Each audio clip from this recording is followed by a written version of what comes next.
예배자라는 말씀을 함께 나눠보려고 합니다. 여러분, 제가 광고 때마다 말씀드리는데 성경 통독 참여하고 있습니까? 네. 성경 읽고 계시죠?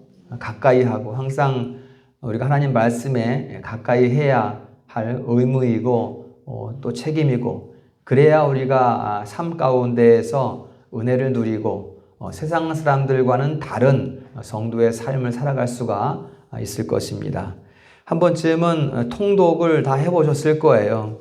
그런데 우리가 성경을 읽어가다 보면은 좀 어렵다고 느껴지는 부분들이 있습니다.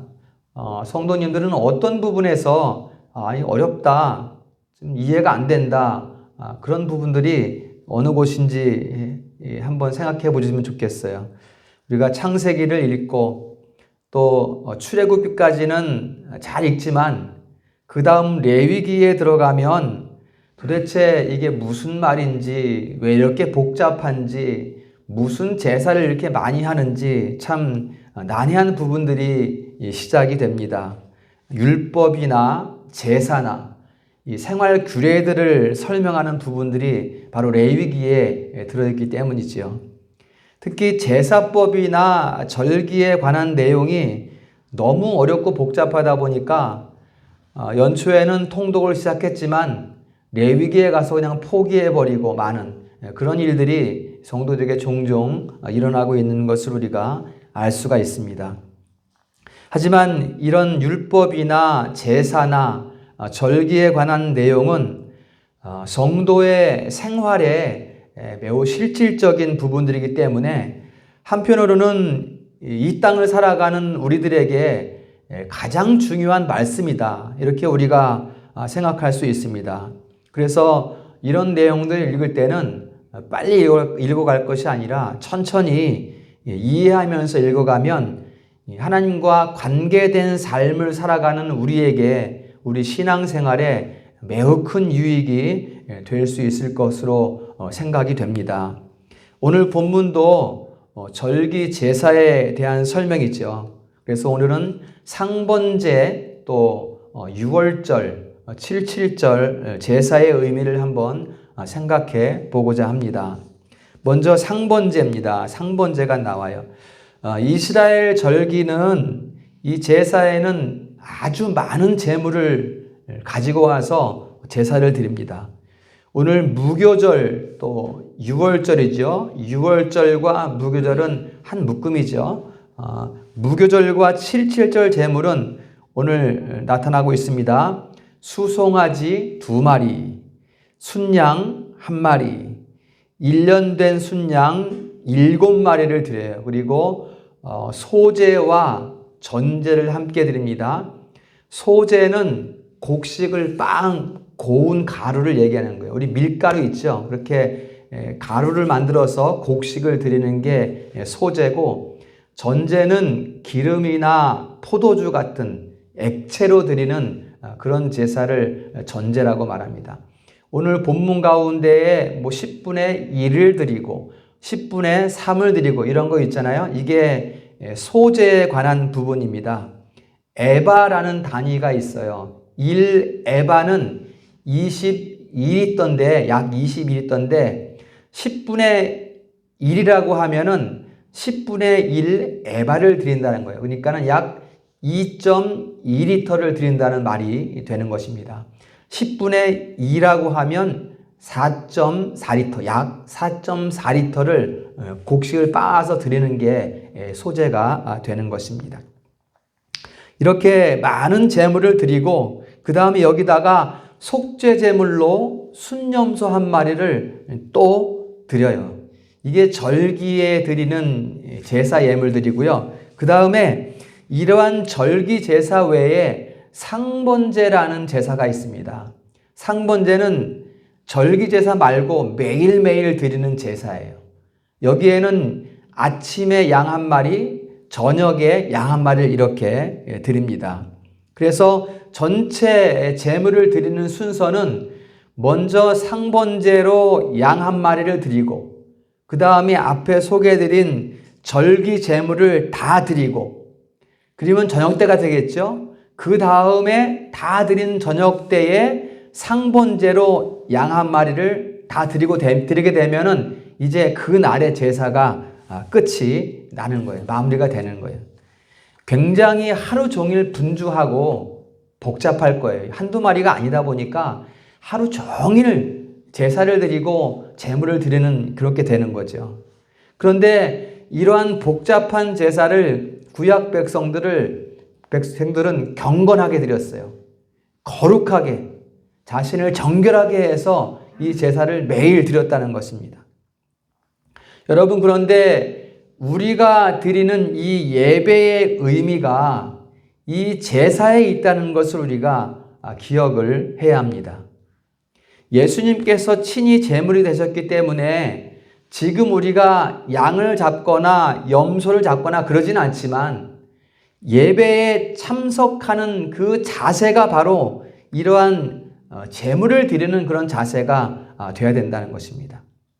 구약 백성들이 경건하게 제물을 드린 것처럼 그러한 정성스러운 마음으로 우리가 예배자가 되어야 한다는 것입니다. 예배자에 나올 때 우리가 그런 정성으로 예배를 나와야 된다는 거예요. 특별히 상번제의 의미는 우리가 신중하게 생각을 해야 됩니다. 상번제에 대해서 출애굽기 29장에서 이렇게 말씀합니다. 이는 너희가 늘 드릴 번제라 이렇게 말씀을 하고 내가 거기서 너와 만나고 이렇게 말씀을 해요. 거기서 너와 만나고 네게 말하리라. 내가 거기서 이스라엘 자손을 만나리니 내 영광으로 말미암아 회막이 거룩하게 되리라. 이렇게 말씀하고 있어요. 상번제를 통해서 하나님께서 백성들을 만나시고 그 백성들을 만나는 장소, 그곳을 거룩하게 하신다는 거예요. 지금 시대로 보면 우리가 항상 예배드리는 성전을 거룩하게 하시는 거죠. 또 어디를 거룩하게 하십니까? 우리가 삶의 예배를 드리고 있는 우리의 가정, 또 우리의 직장, 우리의 사업장, 그곳을 거룩하게 하신다는 거예요. 거기에서 우리를 만나신다는 거예요. 거기가 바로 예배의 장소가 된다는 것입니다. 이 상번제는 우리가 매일의 삶에서 항상 하나님을 바라보고 있는가를 돌아보게 하는 제사가 됩니다. 우리가 주일마다 모이고 절기마다 모여서 예배를 드리지만 이 예배가 매일의 삶과 관계없는 예배라면 그 예배는 습관적인 종교 생활에 불과한 거예요. 매일의 생활로 드리는 예배가 주일 예배로 이어져야 되고 또 매일매일 드리는 삶의 예배가 절기 예배로 이어져야 하는 거예요. 우리가 드리는 예배가 또 삶이 진정한 정성이 들어있는 상번제의 예배인지 돌아볼 수 있기를 바랍니다. 그래서 우리는 예배를 미리 준비한다는 표현을 사용하죠. 여러분, 이스라엘 백성들이 제물을 준비하는데 딱 절기가 되면 그때 몇 마리 잡아 끌고 와서 그걸 제물로 드린 게 아니에요. 매일매일 어떤 것이 흠이 없고 좋은 양인지, 어떤 것을 하나님께 드릴 수 있는 제물이 될 수 있는지 그것을 미리미리 준비하고 매일매일 준비하지 않았겠습니까? 그것을 한켠에 잘 두고서 흠없게 잘 보존하고 그것을 주일날 가지고 오고 상번제로 가지고 오고 절기예배로 가지고 온 거예요. 그래서 우리는 월요일부터 토요일까지 예배를 준비하는 생활이 돼야 되고 매일이 예배의 생활이 돼야 한다라는 것이 바로 이 상번제의 의미에 있는 것입니다. 그래서 우리가 항상 예배를 준비하는 삶이 되시기를 축복합니다. 두 번째로 6월절과 7.7절입니다.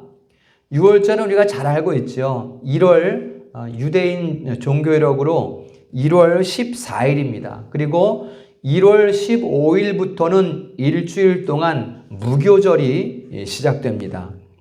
무교절은 이 매일 앞에 소개해드린 제물을 매일매일 드리는 거예요. 수송아지 2마리, 순양 1마리, 1년 된 순양 7마리, 속죄제물로 순염소 1마리, 소제와 전제. 이것을 하나도 빠짐없이 매일매일 드리는 거예요. 그리고 그 7일 동안에는 무교병을 먹습니다. 무교병. 절기 기간 동안. 음식을 절제한다는 거예요.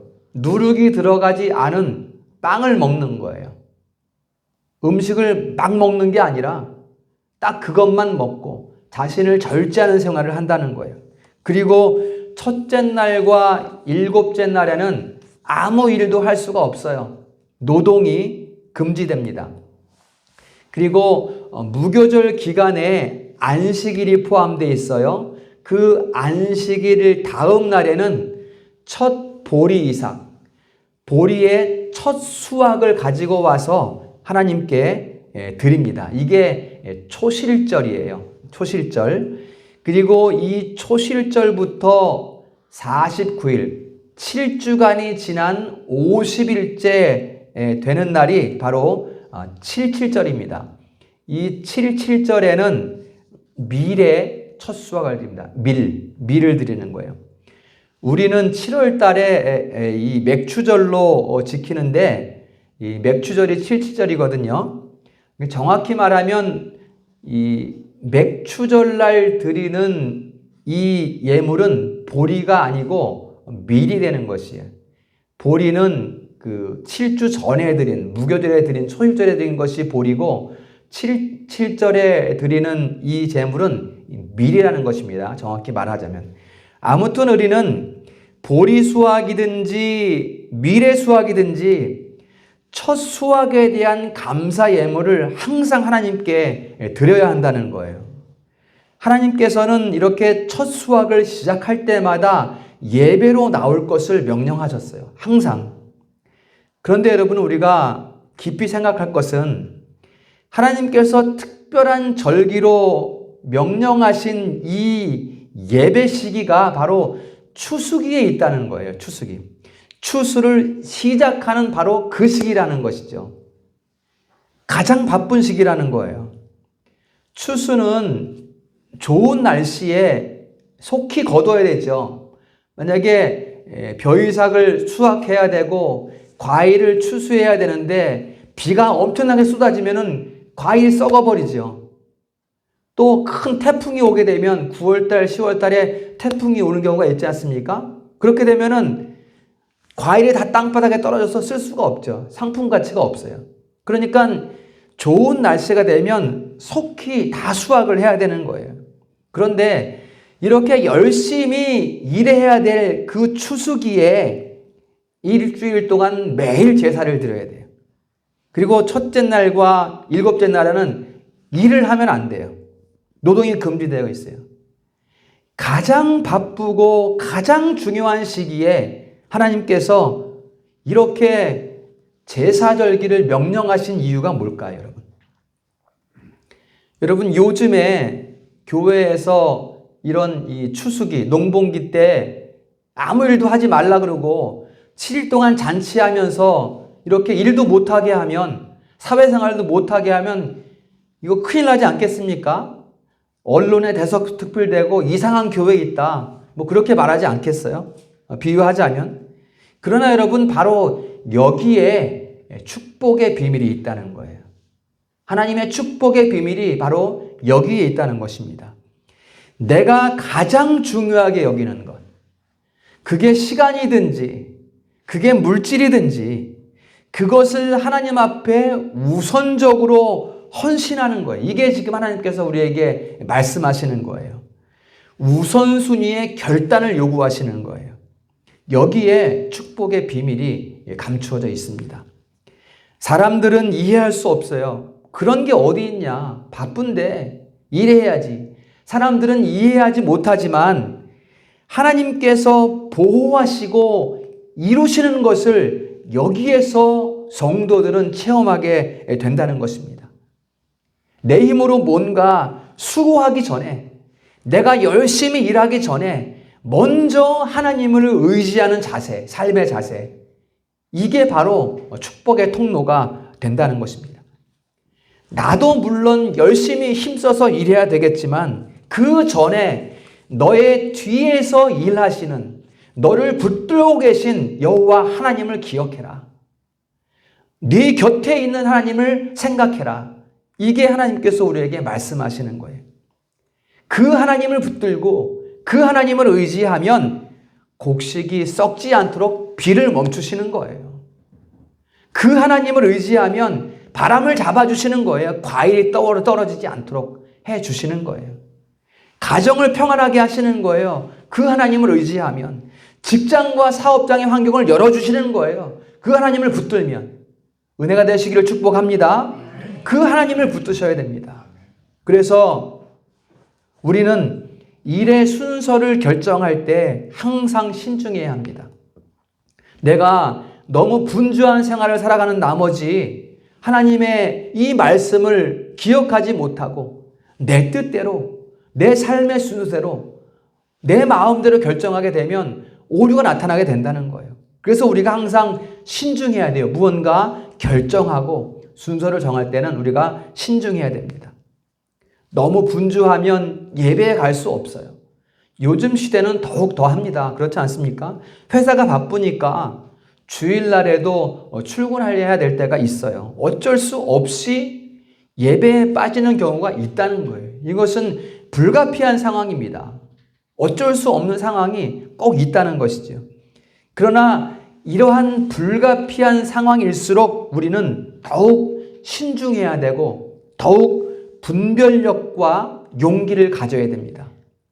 오늘은 어쩔 수 없어. 먹고 살아야 되는데 어쩔 수 없어. 하나님도 이해하실 거야. 물론 하나님께서 이해하십니다. 험한 세상 살아가는 성도들을 하나님께서 긍휼히 여기셔요. 자기 백성들을 긍휼히 여기죠. 하나님께서는 이해하십니다. 그러나 여러분, 처음에는 불가피한 상황이었지만 두 번, 세 번 반복되다 보니까 불가피한 상황이 아니면서도 스스로 합리화시키게 되는 그러한 상황이 생기는 게 문제라는 거예요. 반복되다 보니까. 여러분, 사탄이 이런 상황을 잘 연출합니다. 그래서 합리화시키게 만들어요. 우리가. 괜찮다고 생각하게 만들어요. 사탄이. 이걸 우리가 조심해야 되고 분별해야 한다는 것입니다. 따라서 우리는 항상 신중하게 생각해야 돼요. 그리스도 안에서 항상 신중하게 생각하고 판단할 수 있어야 됩니다. 그리고 그리스도 안에서 우리가 판단되었을 때는 담대해야죠. 용기가 필요합니다. 아닙니다. 오늘은 그럴 수 없습니다. 용기 있게 말해야 되는 거예요. 그리스도 안에서 판단이 세워졌을 때는 내가 오늘은 예배에 가야 됩니다. 오늘은 예배 드려 하나님 만나러 갑니다. 이렇게 우리가 담대하게 용기 있게 말할 수 있어야 한다는 것입니다. 나를 지키시고 나를 함께 하시는 하나님을 의지할 때 우리가 담대해질 수 있는 것입니다. 그러나 내 힘으로 내 뜻대로 하려고 그러면은 자꾸만 걸리고 뭔가 불안하고 두려운 거예요. 그러나 하나님을 의지하면 담대한 이러한 능력이 우리에게 생겨나는 것입니다. 우리 성도님의 삶이 이와 같기를 축복합니다. 세 번째 말씀입니다. 명령하시는 장소가 어디인가? 하나님께서 지금 이 절기 명령을 주시는 곳이 어디인가요? 여러분 쭉 앞장을 넘어가다 보면 여기가 시딤이라는 지역이라는 걸 알 수 있어요. 시딤은 이스라엘 땅 요단강 동편 약 11km 지점입니다. 아직 가나안 땅에 들어가지 않았어요. 그러니까 이 시딤에서는 굉장히 많은 사건들이 있습니다. 이게 출애굽해서 광야 생활 마지막 부분이거든요. 39년에서 40년 마지막 그 순간이거든요. 이 시딤에서 바알 부올 사건이라는 큰 사건이 일어납니다. 이게 뭐냐면 모압의 미혹을 받아서 이스라엘 남자들이 모압 여인들과 행음하는 사건이 일어났어요. 이게 모압 신에게 제사하는 이런 의식 가운데에서 모압 여인들과 행음하는 사건이 일어납니다. 이 사건 때문에 24,000명의 이스라엘 백성들이 연병으로 죽어갑니다. 엄청난 사건이죠. 이 사건이 바로 시팀에서 일어났고, 또 시팀에서는 지도자가 바뀌죠. 모세에서 여호수아로 지도자가 바뀝니다. 또 시팀에서는 바알불 이 사건 때문에 미디안과, 그러니까 모압이 이 미디안의 한 부류거든요. 그래서 미디안과 큰 전쟁을 치를 준비를 해야 돼요. 이렇게 큰 일들이 있는 그 시팀이라면 지금은 24,000명이 죽어나갔으니 얼마나 혼란스럽겠어요, 백성들이. 그래서 민심을 정돈하고 이제 군영을 다시 정비하고 전쟁을 준비해야 될 굉장히 중요한 시기 아닙니까? 그런데 이런 때 하나님께서는 제사절기 규례를 말씀하고 있어요. 이러한 때에 요단강도 건너지 않았고 요단강을 건너가서 가나안 정복을 할 수 있을지 없을지도 확실하지 않은 이런 상황 가운데에 하나님께서는 제사절기를 말씀하고 있다는 거예요. 왜 이렇게 하실까요? 하나님께서는 우리 같으면 지금 백성들의 마음을 토닥토닥해서 안정시키고 군사들을 다시 정비해서 세워야 되는 이런 일을 하는 것이 당연한 텐데 하나님께서는 여기에서 제사 규례를 명령하고 있다는 것입니다. 무슨 뜻일까요, 여러분? 여러분, 하나님의 생각은 우리의 생각과 다르기 때문입니다. 하나님께서는 우리가 염려하는 것들을 그다지 중요하게 여기지 않으셔요. 하나님께서는 가나안의 정복이나 미디안과의 전쟁에서의 승리나 민심의 안정이나 이런 것들을 생각하시는 게 아니라 무엇입니까? 하나님께 집중하시는 것이 하나님과 우리와의 관계예요, 관계. 깊은 관계를 이루시길 원하시는 거예요.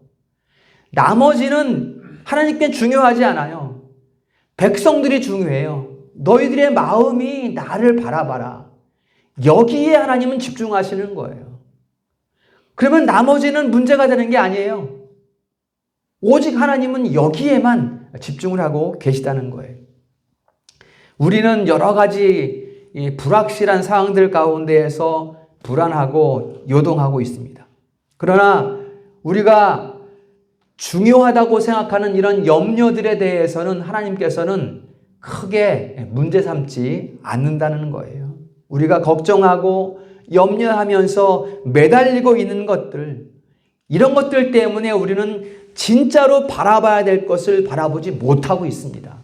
그것이 무엇입니까? 하나님을 바라보지 못한다는 거예요. 나와 하나님과의 관계가 어떻게 이루어져야 되는가를 우리가 생각하지 못한다는 거예요. 왜요? 바쁘고 분주하고 염려가 있고 근심이 있다 보니까 진짜로 봐야 될 것을 못 보고 있다는 것입니다. 그렇기 때문에 우리가 엉뚱한 것에 자꾸만 집중하다 보니까 하나님께서는 예배를 명령하시는 거예요. 예배는 하나님을 바라보는 순서, 그런 곳이기 때문에 예배를 명령하시는 거예요. 예배야말로 삶에서 승리할 수 있는 비결이기 때문에 하나님께서는 우리에게 예배를 명령하고 있는 것입니다. 이 명령에 순종할 때, 하나님의 뜻을 따를 때 약속의 땅 가나안 땅을 정복할 수 있고 미디안과의 전쟁에서 승리할 수 있고 우리의 삶이 안정되고 우리의 가정이 평안하고 이러한 모든 것들이 다 하나님의 뜻 가운데에서 이루어지게 된다라는 것입니다. 여러분, 약속의 땅은 하나님께서 이미 다 이루셨어요. 다만 하나님께서 말씀하시는 그 명령에 순종할 것인가, 아니면 너무나 불안한 나머지 인간적인 방법들을 동원할 것인가, 이것은 우리의 자발적인 순종에 달려 있는 것입니다. 그러니까 지금 이 땅이 축복의 땅이 되는가, 아니면 황폐한 땅이 되는가, 우리의 가정이, 우리의 삶의 현장이, 우리의 사업장이 안정감을 누리는가, 아니면 뒤죽박죽 오르락내리락하면서 큰 어려움에 빠지는가 라는 것은 오늘 이 하나님의 명령에 자발적으로 우리가 순종하는가에 따라서 달라지게 된다는 것입니다. 여러분, 우리가 살아가는 땅이 황폐해지는 이유가 무엇일까요? 하나님께서는 흑암에 덮인 땅 위에 복음의 빛을 비추시고 이 땅을 약속의 땅으로 삼았어요. 우리 가정을 약속의 땅으로 삼았어요. 우리의 사업장을 약속의 땅으로 삼았어요. 우리 성전을 약속의 땅으로 삼았어요. 그런데 은혜를 받은 백성들이 하나님을 멸시합니다. 하나님께서 미워하시는 것을 마구마구 행해요.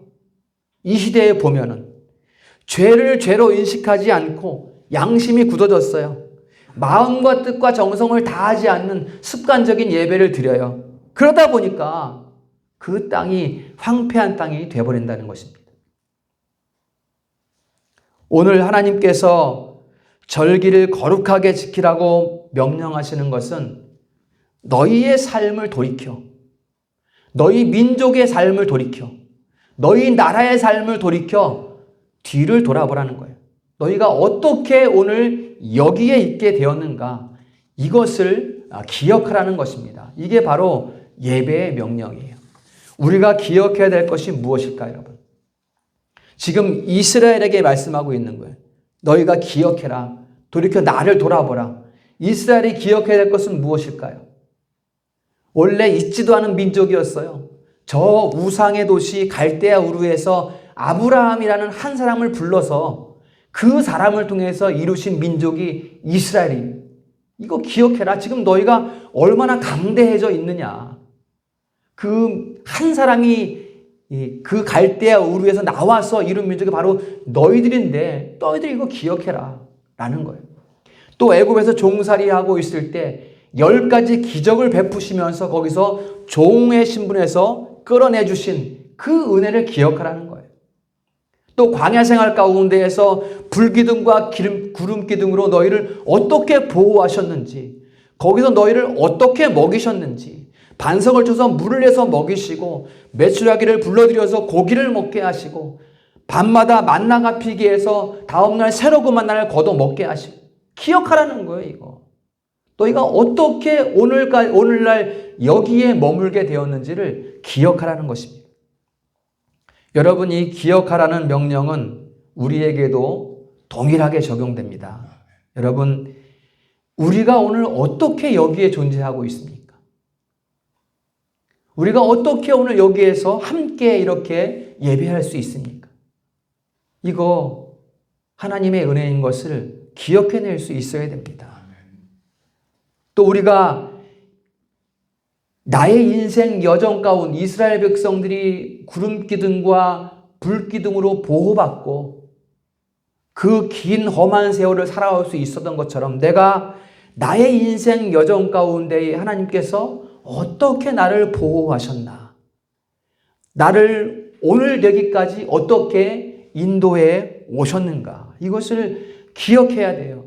그리고 또 지금 내 인생 가운데 어떻게, 우리 가운데 어떻게 하나님께서 역사하고 계신가, 이것을 우리가 기억해야 된다는 것입니다. 특별히 우리가 기억해야 될 것이 또 하나 있죠. 무엇입니까? 그리스도의 주심과 그 사랑, 그 은혜. 이거는 절대 우리 가슴 깊은 곳에 새겨져 있어야 될, 누구도 건드릴 수 없는 확실한 기억이 되어야 됩니다. 그 은혜가 아니었다면 오늘 내가 어떻게 하나님을 아바 아버지라 부를 수 있었겠는가. 그 은혜의 깊이를 반드시 우리는 기억을 해야 합니다. 이것이 어떻게 우리가 이것을 기억하는 것을 표현할 수 있습니까? 그것이 바로 예배라는 것입니다. 우리가 예배를 통해 확인하는 거예요. 예배를 통해 그것을 우리가 고백하는 거예요. 내가 기억합니다. 하나님께서 내게 얼마나 큰 사랑을 이루셨는지 내가 그것을 기억합니다 라고 예배를 통해 우리가 고백하는 거예요. 우리가 예배로 나간다는 것은 은혜를 기억하는 것이고, 우리가 예배로 나간다는 것은 나의 모든 것이 하나님께로부터 비롯되었다는 것을 고백하는 바로 그러한 시간입니다. 우리가 예배로 나간다는 것은 이후의 삶에서도 하나님께서 이루시고 공급하실 것을 확신하는 믿음의 고백이 되는 것입니다. 바로 이 고백의 행위가 예배라는 거예요. 하나님께서는 이것을 특별한 절기 예배로 기억하게 하셨습니다. 다음 주에 우리가 추수감사 절기로 드립니다. 특별히 절기 예배로 기억하게 하셨다는 거예요. 잊어버리지 않도록. 절기 예배의 감사는 받은 은혜를 기억하는 것이고, 또 그 다음 해에 또 파종하고 또 수확할 때까지 이른 비와 늦은 비와 빛과 또 양분을 다 공급하실 것을 믿음으로 고백하는 게 바로 절기의 예배입니다. 아직은 씨도 뿌리지 않았지만, 수확을 할지 안 할지도 모르지만, 그 모든 것을 이루실 분은 오직 하나님이다, 하나님이시다라는 것을 인정하고 고백하는 것이 바로 절기의 예배라는 것입니다. 이러한 믿음의 고백으로 나가면 우리 삶의 염려나 근심으로부터 우리는 자유할 수 있습니다. 모든 것을 하나님께 맡겨드릴 수 있게 되는 거예요. 믿으니까, 확신하니까 하나님께 맡겨드릴 수 있는 것입니다. 우리 성도님은 이 은혜를 기억하면서 감사하는 예배자의 삶을 살아가시기를 축원합니다. 말씀을 정리하겠습니다. 오늘 세 가지 말씀을 드렸어요. 잘 기억하시기 바랍니다. 먼저 상번제라는 제사를 말씀드렸어요. 우리가 주일마다 또는 절기마다 모여서 예배를 드리는데 매일매일의 생활이 주일 예배로 이어지고 또 그 매일매일의 생활이 절기 예배로 이어져야 된다는 거. 이거 우리가 기억해야 됩니다. 이렇게 매일의 삶이 예배가 되어야 주일 예배나 절기 예배가 하나님께서 기뻐하시는 예배가 될 수 있는 것입니다. 두 번째로 6월절과 7일절을 말씀드렸어요. 하나님은 제일 바쁘고 제일 힘든 생활을 위해서 준비해야 되는 그 추수기에 예배를 명령하셨어요. 내가 가장 중요하게 여기는 것을 헌신하는 것, 삶의 우선순위, 이것을 우리에게 하나님께서 요청하셨다라는 것을 우리가 기억을 하셔야 되고, 마지막으로 어디에서 하나님께서 이 예배를 명령하셨는가? 하나님은 우리가 생각하고 우리가 염려하는 것에는 크게 관심이 없으시다. 그럼 어디에 관심이 있으시다? 하나님께서는 우리와의 관계를 돈독히 하기를 원하신다. 그 관계를 깊이 하기를 원하신다라는 것입니다. 그래서 오늘 우리를 예배로 부르셨고 또 절기 예배로 나오기를 원하고 계신다라는 것을 우리가 꼭 기억을 해야 되겠습니다. 오늘 세 가지 말씀을 기억하면서 우리 성도님은 하나님께서 기뻐하시는 진정한 예배자의 삶을 살아갈 수 있기를 주님의 이름으로 축원합니다.